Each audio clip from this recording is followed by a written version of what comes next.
And what this means is that China may be growing at a slower rate, but it is now a much bigger share of the global economy. And so its contribution to the global economy is still going to be significant. If Chinese reforms spur even more growth in China, then that will have mostly positive spillover effects to the rest of the world as well. And if China is successful with that, it will do well for itself and will also help the world.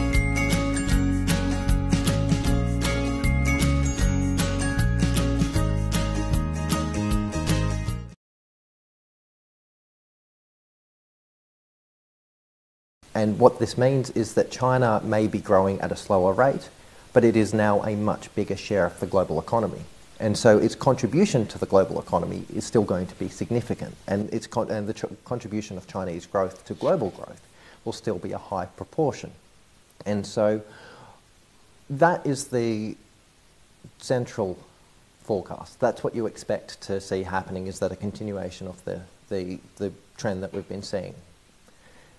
And so what we're looking at the moment is an environment where we have to be worried about the state of global growth generally. But Chinese growth, I tend to be a little bit more optimistic. If you take a look at the growth we've had for the last 20 years, China has been very important for the global growth, both because of its own very rapid growth and indirectly by its contribution to what other countries have benefited from that growth, for example, developing countries. To put it in some numbers, even a bigger time period, between 1980 and 2015, China's share of global GDP went from 2% to 17%. That is the biggest increase in the shortest time of any country in the world. So that's part of why global growth was so high. To the extent that China is successful on implementing reforms and can keep its growth rate high, 6.5 or more, as the President has said, it will still contribute very much to global growth. And the sources of growth for China are going to have to be much more in terms of innovation across the whole economy, agriculture, services, manufacturing. And if China is successful with that, it will do well for itself and will also help the world.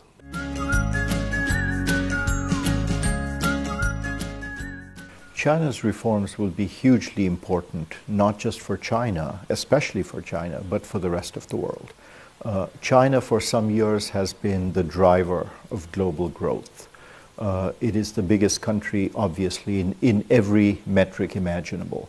And so if Chinese reforms spur even more growth in China, then that will have mostly positive spillover effects to the rest of the world as well. China's growth has been very important for global economic growth, increasingly in the last, let's say, 2 decades. China has grown from having about 2% of global GDP, of having 17–80% of global GDP.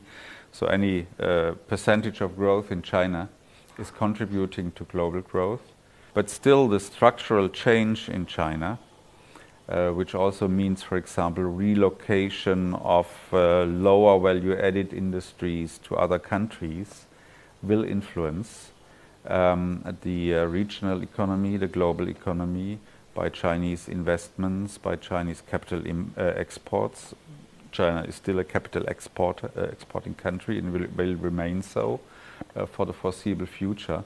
And this will influence the global economy. So it's not only the volume of growth which is important. It's also the question of the structural change in China and its impact particularly on the region. China is trying to aim for a new normal, as China has already officially stated, which means that it wants to bring more quality in its economic growth rather than just a number, and maybe even shift from just being an export-oriented economy more towards a consumption-led economy. What that would mean is that the